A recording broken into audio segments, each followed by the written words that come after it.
Welcome to Season 4 of Might in Motion, the podcast that champions motivation, momentum, mindfulness, and might. I'm Marianna Kinnee, your host, bringing you conversations with inspiring leaders and innovators who challenge the status quo and push boundaries in their careers and lives. Whether you're here to grow, lead, or ignite your own journey, we're here to keep you moving forward. Let's dive in. Today, I welcome Amy Chambers. She's a motivational speaker and #1 international bestselling author, and so much more. She's also an executive coach, a life coach, a leadership consultant.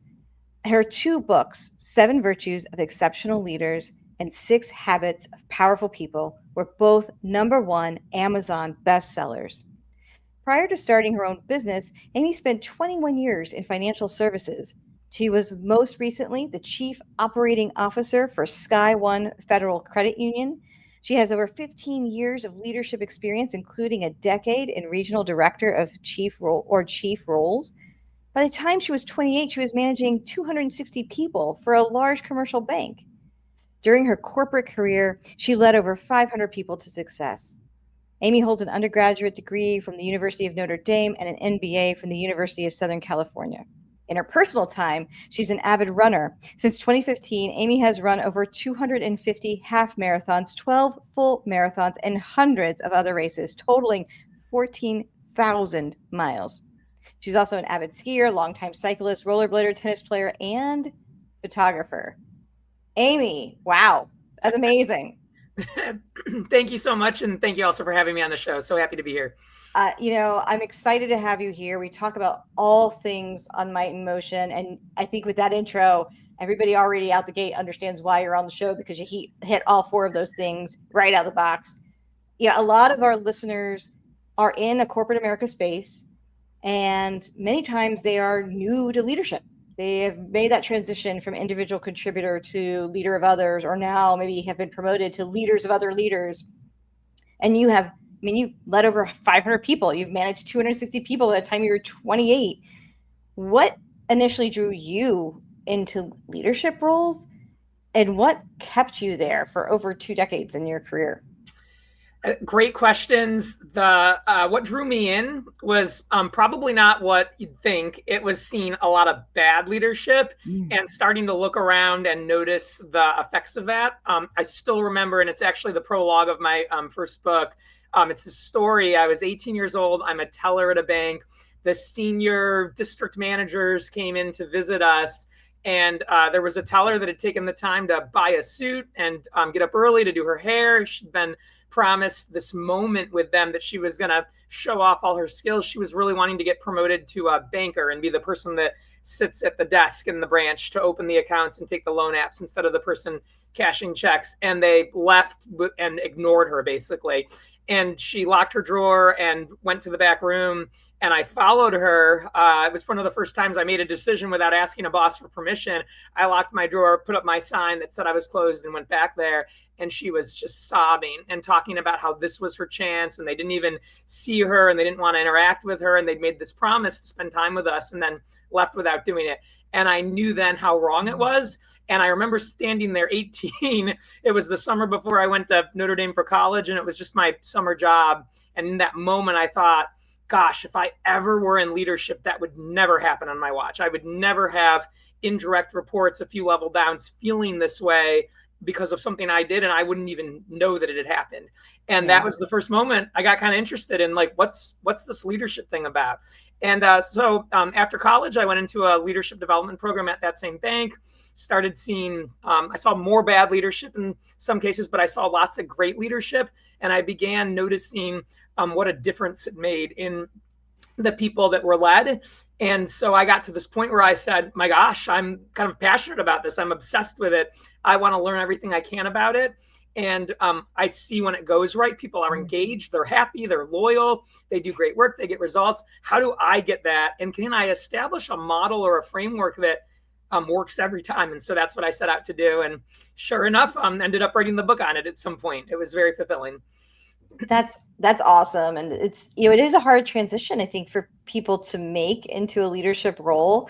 sometimes it's easy to fall into bad habits that we've seen other leaders do, and we've all had them, right? We've all had bad bosses, right? I wouldn't even call them leaders, they're just bad bosses. you know is there like one thing that you're like, as a new leader, hey, this is the one thing you should definitely attempt to do as you make this transition into leadership? Yeah, there's a lot of things, but if you're asking for one, probably what I would say is make sure you're always having dialogues, no Mm, monologues. You're not there to answer the questions; you're there to ask the questions. And so your role is to sit in conversations with people, and you're not telling them or directing them. You're walking with them. And I right. guess to add to this, conversations and dialogue should be had about everything. What do they want to do in 10 years? Why do they come to work? Why did they pick this job? And that tells us what motivates them and what they value. What are they working on developmentally? What are they being coached on? If they don't have answers to that, that's a problem, because it means that Mhm, there's not development plans and coaching, and they're not learning towards something. What's important to you? What are the challenges you're facing? What are the mhm. roadblocks? Because how, as the leader, do you know to remove them if you haven't been told what they are? What were your wins this week? What can we celebrate? What went well? Then it's an opportunity to recognize them. And leaders, oftentimes, or new leaders, I don't think they ask nearly enough questions. They just feel like, oh, I should have all the answers. But have dialogues, learn things from people. That would be rule number one for a new leader, I would say. Yeah, that I think that's great advice, because it is so hard, I think, for people to really just tune into others, right? And I think that's a great starting advice for brand new leaders, for sure. You know, Another thing that I was interested about, in your book, Seven Virtues of Exceptional Leaders, which virtue do you see most often maybe lacking in leadership, and Yeah. why do you think it's lacking? That's really interesting. Usually I get asked which one is most important. This is a different question. Probably the R is something that people really struggle with. It's about routine regimen. Mm, I can't tell you the number of times people explain that they're doing something as needed. I hear mm, managers sometimes say, we had to have a meeting or sit down and discuss this because we've got a problem. And so we had like an emergency meeting, or we called the town hall to discuss this. And in my mind, routine regimen, it's all about doing things regularly and on a cadence.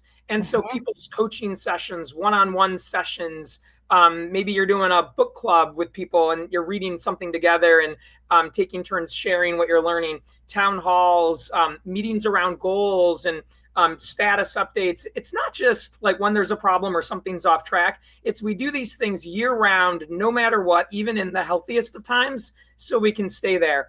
And I see people struggle with routine, even leaders just having routine of, hey, I spend 2 or 3 hours a week in strategy time. I schedule it, it's on my calendar. You cannot get on my mhm. calendar during those hours, because this is my time where I reflect and review performance in the past, but I also innovate and I strategize for the future. A lot of people don't schedule that kind of stuff.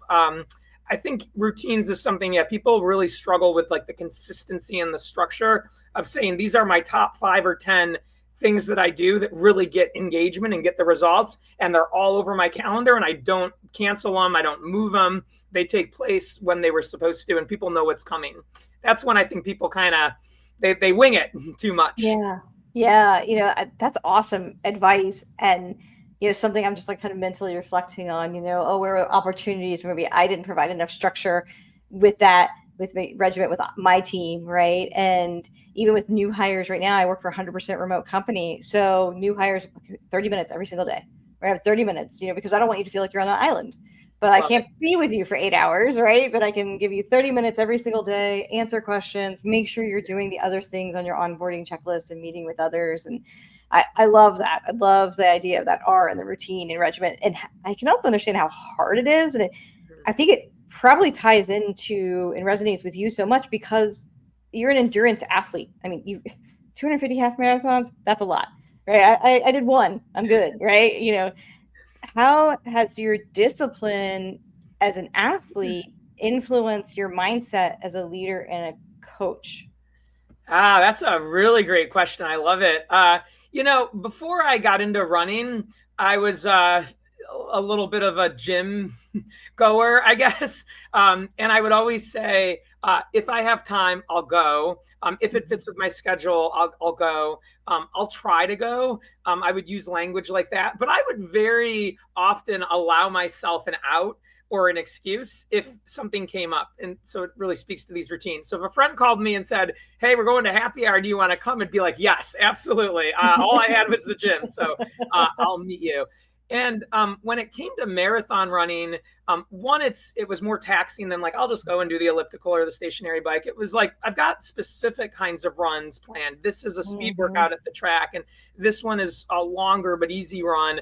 But these are the things the training plan is calling for. You don't just kind of blow them off. For me, running comes very difficult for me. I have to really work at it. And so what I figured out, and I did develop a passion about it, and I wanted to be good around it. And I thought, if I'm going to be passionate about this and I want to get, good at this, I'm going to have to go regardless if I feel like it or not. And I'm going to have to go regardless of what the weather's doing. If it's windy, if it's raining, you don't get to choose the weather on race day. And minus some really extreme situations, marathons happen, rain or shine. I've ran in the snow. I've ran in the wind. I've ran in sleet. I've ran in 85, humid temperatures. That they send you out anyway. And so if you're not going to prepare and train for that, you may not be prepared on race day. And so I guess what I figured out through running is if we do things that we don't feel like doing anyway, and if we tell people, "Hey, I'm sorry I'm not able to make that because I already had something scheduled. I can come afterwards or I can do it the next day, but I don't move the plan I had just because something comes up," we do get great results. And so I went from couldn't run a mile, literally couldn't make it to the end of the block, to now closing in on 15,000 miles of races or training running in 11 years. And it's all because I said, I'm going to do it consistently. I'm going to have discipline. I won't just not do it because I wasn't in the mood. And it works. It just totally works. And so it has absolutely, to your question, been really good reinforcement and a really good reminder that that's what it is in our professional lives as well. And even in our relationships, like you stop going to date night with your spouse and you let the kids always get in the way. Eventually your marriage starts kind of stumbling a little bit because you weren't doing those things over and over again that keep the situation strong. So it's a complete overlap, total parallel. It's a metaphor for success in business and all of life as well. I love that. It's so true. And I think it kind of just reinforces in your mind too, that you're doing what you say you're going to do. And that means something to your mind, like that Yes. internal voice. You're not lying to yourself. I use air quotes for those that are listening, but yeah. You've nailed it. And I think this is so important in leadership, by the way. When you do what you say you're going to do, people notice and you notice, and then it becomes more problematic to not. But when you make a promise to yourself and you keep it over and over and over again, your brain learns and other people around you learn. This is someone that does what they say they're going to do. And so momentum starts to get created there. And then it almost becomes easier to do what you said you're going to do, because it's like, well, duh, I always keep my commitments. If I said I was going to do it, I got to do it. And it really makes a difference, I think, in our relationships over time. People know they can count on us. But to your point, and I got excited because it's just such an important concept. We know we can count on us. The person that hits the snooze every morning on the alarm clock or kind of blows off things, they become a person where they're willing to let themselves off the hook for behavior like that, because it's like, it's no big deal. I break commitments all the time. And then that becomes a way of life, and then that's not good. So it's really true what you're saying. I love that. So I want to switch to your other book, The 6 Habits of Powerful People. What's a non-negotiable in your own daily life? Oh yeah, you've got great questions. I love this. I'll tell you about something that's important to me, and it's, I guess, not the first one that comes to mind, but it's probably the one that's been the most impactful. And I sort of alluded to it when we talked about the leadership piece. So every week at the start of the week, I sit down and I figure out what the 1, 2, or 3 most important things are that I would do that week if I was trying to become the person I'm trying to become. Mm-hmm. And then once I figure out what those things are, both professionally and personally, I give them that space to live and breathe on the calendar, lock them in, and then I don't move them unless it's a true emergency, like someone's gone to the hospital. And Yeah. what I figured out is it's easier to say no to people and set boundaries with people when we have a greater yes in mind. And those things that I figure out proactively in advance, that is the greater yes. And I didn't do that for a lot of years. I lived my life very reactively. I'd get up, right to the email box. Who's looking for me? Who has requests? Who has asked me for something? Oh, I got to get back to them. Instead of saying, that'll wait, I need to figure out first, what are the most important things for me each day? I'm setting intention, being deliberate about it. Again, for years, I just let my boss or my friends or a parent or my partner dictate kind of what was on my calendar. And it was all about that day. It wasn't about what's Mm-hmm. going to lead me to someday be that best-selling author or that speaker on stage. And so it was a kind of a reversal of I start with those things. And I do that without fail every week. It is kind of a non-negotiable. I try to do it by Sunday night. If I don't do it by Sunday night, it's happening Monday morning. I'm sitting down, I'm planning for the week. Doesn't matter if the phone is ringing or someone's trying to get a hold of me. It's like I gotta do my weekly planning in advance, because again, it's changed everything. Being willing to devote that hour or two at the start of the week to like planning the next 7 days. And a lot of people say, I can't afford to. I don't have time for that. And it's like, you don't have time not to. You can't afford not to. Right. You don't know the difference till you've started doing it. That's a big one. Yeah, like I'm huge on my calendar. Like everything is on my calendar. Yes. Where I'm like, oh, I need to return this phone call. It's not a to do. I'm blocking off the 15 minutes to Yeah. do whatever I need to do, or an hour. Sometimes those phone calls are going to take a long time, but everything ends up on the calendar. And it's been my way of trying to take that mental load out of my brain. And it's now like on a piece of paper or, in Outlook or whatever, right? But it's like it's one calendar. It's not 15 calendars. It's not the kid calendar, the husband calendar, my calendar, the book calendar. It becomes one thing, because it all has to be able to integrate and work together. And that's what I end up prioritizing. What's on the calendar becomes a priority if it's not on the calendar. So it's kind of like, yeah, I love that. I love how you have to have those things that you can really focus on.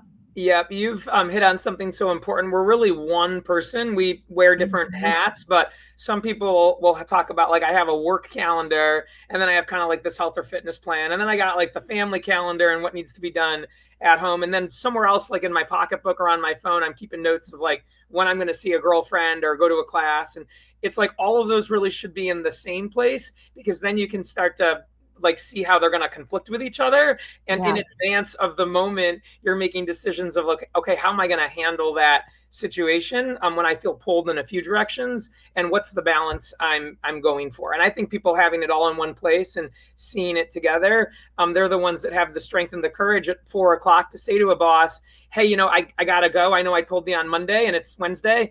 Billy's first Little League game is starting in an hour. If I don't leave right now, I will be late. And Yeah. that's a non-negotiable for me today as a mom. See you in the morning. This is an important thing we're working on, but I need to be somewhere else right now. Yeah. People that don't have that, they oftentimes skip things, and then they have to come home and negotiate with their spouses. Like, I'm so sorry I missed it, but like it just went haywire at work and I couldn't be there. I think people that have the calendar in advance, it's all in one place, it's central. They look at their life as a whole. They're able to have those tough conversations and say, I need to be somewhere else right now because that's what I plan to do. So Yeah. I'm going to keep my plan. So it's a great point. And is that how you have managed? Because, photography, skiing, so I have to look at my notes. There's so many things, right? Running. And you have all this joy from that, and you have work and the growth and your vision for where you want to take what you're doing as an author and a coach, and helping out so many more than just who you were helping before in the financial sector. Is that how you protect that time, by actually like putting it down in black and white? Yeah, it is exactly right. And I got this trick or tactic from a couple of really great mentors I had. I worked in commercial banking for years, and it was a little bit of a grind. I really appreciated my time at commercial banks, Wells Fargo, U.S. Bank, B of A. They taught me a lot of what I know, but there was very intense goals. And I noticed people over a period of years, there were patterns. People would, not take their vacation time, and then they'd be maxed out. And, I'd be calling them like, hey, if you don't take some time by next month, you're going to stop accruing vacation time. By the way, how did we get here? Like, why haven't you taken a vacation in a few years? And then people would take vacation time and they'd be on their laptops or keeping in touch. And it would be like, hey, your family needs you. We're going to be okay over here. Like, leave, go. And it just seemed like it was really hard to even do it yourself. You'd feel kind of guilt or shame. And when I moved to the credit union space, which is still a player in the financial services industry, but kind of some different values and cultures typically, I worked for a few bosses that were just maniacal in this way. They did exactly that. One of my bosses has 8 children, very successful marriage. He's now a CEO of a company. For years, I worked for him and he was a COO. And he led by example on this. I mean, we'd sometimes be in some initiative meeting or a really important, dialogue with the team over a very giant decision, and an alarm clock would go off and he'd look down and be like, I gotta go, I'll see you. And it would be, I have a commitment that I made my wife or one of my kids, and I'm not gonna miss it. And I think seeing someone so courageous to, just do it, kind of gave me the permission of, I'm going to do that as well. And as I did, I realized, oh my gosh, I do have time to do it all, by the mere fact that I planned to do it all and found, like, I believed that I could, and then I mapped it all out, and then I didn't cut corners and negotiate with myself. I love the word you used of protect. It's like, yeah, I made the plan and now I'm going to protect the plan. So yeah, when we talk about boundaries, right, in a relationship, there's boundaries with ourselves. And the only one that can hold that boundary is us, right? And even like, I'm on the road a lot. There are times I've said, hey, look, I have to leave this go live or whatever at this time because I've got to be able to get back for piano or whatever, right? And I think people do respect that, and especially if you can give that back to them too, of, hey, I need to take this time off to recharge or to do whatever. And it goes both ways as a leader. Absolutely. So. Sure does. If somebody is listening today and maybe they're struggling with fear and doubt and maybe kind of getting stuck in this land of inaction, how do you shake that up? Yeah. This is a common thing, by the way. I wrote about this in the second book, just, brief kind of history. The B is for befriend our brain. And all this data and science out there says that our subconscious brain plays 2 parts. It wants to keep us safe and protect us, and it runs old programs. It's where fight or flight is housed. And it's actually what tells us to pull away at a hot stove or, go on green and stop on red. So it works very quickly for us. And it's the part of our brain that doesn't like change because it doesn't like to be uncomfortable. It gets very nervous when we say, we're going to do something different, and it fires up fear, worry, doubt, exactly what you said. So it's like a really biological, normal response. And so that's why the B in habits is kind of important to me, because it's, rooted in some science. And it's also rooted in my own experience of like, oh, wow, sometimes it's hard to talk back to it. Like you say, it's going to be fine. We're going to be able to do this. And your brain's already like, no, we're going to get injured. We're going to get judged. We're going to get laughed at. It's going to be, tough. We better not. We better play it safe over here. And so a few things come to mind. I think step 1, when we're stuck in fear or doubt or worry or anxiety, it's to identify it, and it's to notice it and observe it. I think so often we let that stuff start to run us and we don't even know what's happening to us. And so between every stimulus and response, there's a space. And in that space is our power to choose to do something else. And if you can notice, you know what, I'm feeling kind of angry right now. What's going on with me? Oh, you know what? I'm actually afraid of being forgotten or ignored or overlooked for this opportunity or this moment. That's really where the anger is coming from. It's like worry that I'm not enough, or to just stop and say like, okay, this is happening.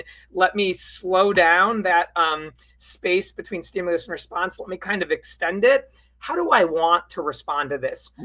What response do I think would best serve me?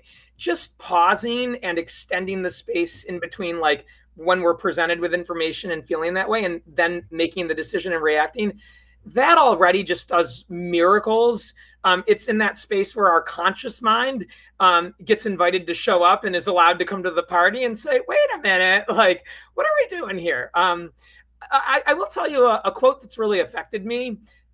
It's a Henry Ford quote, or at least that's who I give credit for. And it really is, whether we think we can or think we Mhm. can't, either way, we're right. I have really noticed the power of self-fulfilling prophecies over the last several years. Anything that I was kind of doubting myself around, like, oh, I don't know if I can do this, turns out I couldn't.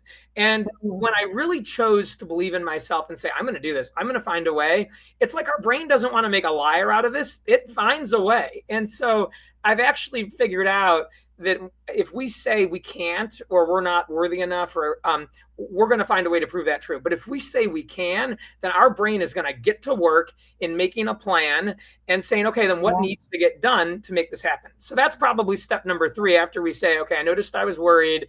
Do I want to be worried? I don't. I'm going to believe in myself. Anything is possible. I can do this. Step 3 is like, okay, well, then what small 1 or 2 or 3 actions do I need to take next to get it headed in that direction? I think sometimes we don't take action because we feel like we need to have the whole plan. And really, it's just about establishing a couple of things at a time that we can do next. And then, as we've already talked about, put them on the calendar, don't deviate from them. That's a lot of the game right there. Just kind of what I already shared with you. Those few things, if you take the time to notice it and then follow kind of that model, you're already off to the races, for sure. I So love this is a that. great question. Yeah, I love that. And like even in the green room, we were talking about something exciting where you're actually going to be recording an audiobook for 6 habits, and you had to go through the same cycle in turn. Like it's not like you just get it, right? You still have to go through the cycle. Yeah, it's true. Six Habits came out a year and a half ago, and right away, within days or weeks after the launch, the number one question I got, and I was starting to notice it, is, "Are you going to put it on Audible? Are you going to put it on Audible?" I read books on Audible. I never knew, by the way, how much of book readership these days is Audible. In the research I've recently done, it's as much as 50% of books are consumed, Wow. audibly now. And I thought, oh my gosh, that's like a big part of the marketplace. I still Yeah. highlight and put notes in the margin and sit on my couch with bound books. I'm apparently a dinosaur. So for a year and a half, I was thinking, do I do it? Do I not? Do I do it? Do I not? And everyone gave me the same piece of feedback, which is, if you do it, you got to do it in your own voice. These stories that I've noticed are in your book are like, they're very personal to you. This is your journey as a woman and as a person. And I guess just within the last couple of months, I began thinking about, why wouldn't I? And I realized I owe it to myself to try. I can't be afraid of things I don't know, like the technology to record it, because I have decided to record it myself. And I just want to do my best. And that's how I want to present and show up in life, is that I tried my hardest and did my best. And I thought to myself, you wrote that book. It was kind of part of your life's work. You dreamt about that book for years. Wouldn't doing your best be that it would be in all formats so that it could reach people that don't read bound books? And at some point, the obvious answer was yes. And so I thought to myself, you got to do it. You got to overcome whatever fear or nervousness you're having about the technology, or if people are going to listen to it or not, and just make it available. You owe it to yourself to take a chance. And Yeah. so it felt good to make that decision. I just signed the contract yesterday to That's so produce. exciting. Yeah, I did. Congratulations. Because Thank it is you. about just doing it. Like just do it. And it Yes. doesn't matter necessarily what the end result is. What matters is that you actually attempted and you followed through with it. It's so true. Now that I've signed the contract, I'm realizing, oh, the worst part oftentimes is just thinking about it. And once we get into action and motion, we already feel like we have a little control and we've taken Yeah. some power. And then we're in motion, and that just feels good. And so if we could just get to the stage of action, most of us would probably do the things that we're fretting about or wondering about or worrying about, if you can just get to that Mhm. first action. So it was a great reminder. I love it. I love it. I love it. Now, we're kind of coming to the end. And before I do my little summary, because I always love trying to like summarize what I heard, people I think are going to be really excited about connecting with you. And I know, like we kind of talked earlier, there's a lot of different ways for people to connect with you. And I'm going to drop all of these in the show notes.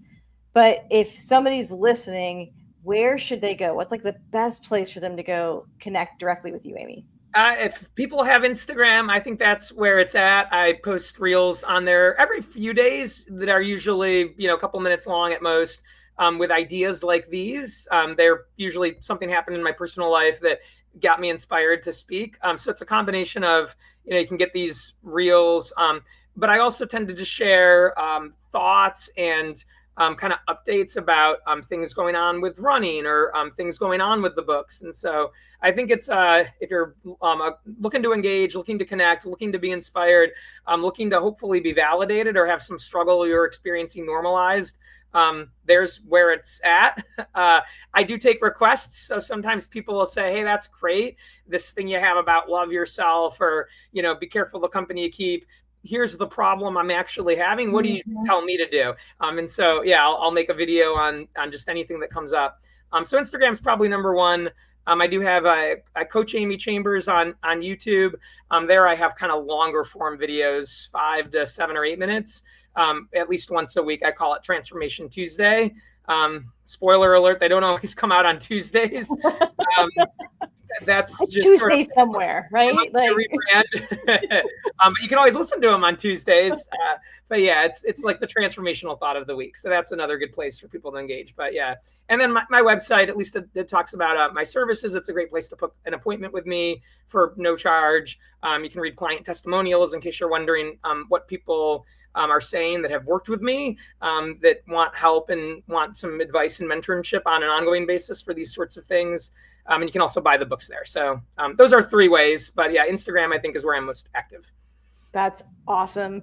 And, as I mentioned earlier, I have my pen. I'm always scribbling down notes while people are talking, because there's so many nuggets. And I think for me, it all started with, you talked a little bit about how you became a leader and you started to seek it out because you saw bad leadership and you saw what a profound impact that can have on others. And your story of that teller, just not being seen, is so powerful. That's all people really want, is to be seen and to know that their voice is being heard, which I think goes into, what we talked about as well for new leaders, is just asking questions, listening more than talking, make it a conversation, understand that this person might be interested in bees and this other person, every weekend runs a race, right? So that you can even just ask them questions about personal stuff that might seem kind of random, but it's important to them.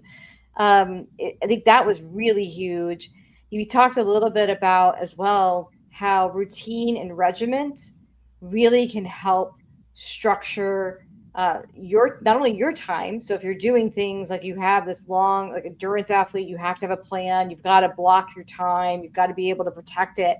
But that routine and regimen also helps you as a leader with your teams, because then they know what to expect. And you're showing up with consistency because they know, I'm going to have my weekly one-on-one, or I'm going to have a daily check-in or a review. And it's not a surprise because everybody's following that same routine. Yep. I think that's so awesome. We talked a little bit as well about, from your book, The 6 Habits, on mapping out your week and having those 1 to 3 things that need to be done, and then protect that time to be able to do it, right? And know how important that is for you. So those were some of the highlights. There's so many more, so many other big golden nuggets. This was just really great, Amy, and I appreciate you joining Might in Motion and sharing your message with this community. You take great notes. I feel like all of that was said in your words better than I said it myself. So yeah, I love your takeaways, and thanks so much for having me. I look forward to more conversations with you and any others about all these topics and more. So it's great. Thank you for tuning in to this episode of Might in Motion. Remember, every step forward counts, and the power to create momentum starts with you. If you enjoyed today's conversation, please subscribe, share, and leave us a review. It makes a huge difference. Until next time, stay inspired, stay mindful, and keep moving with might.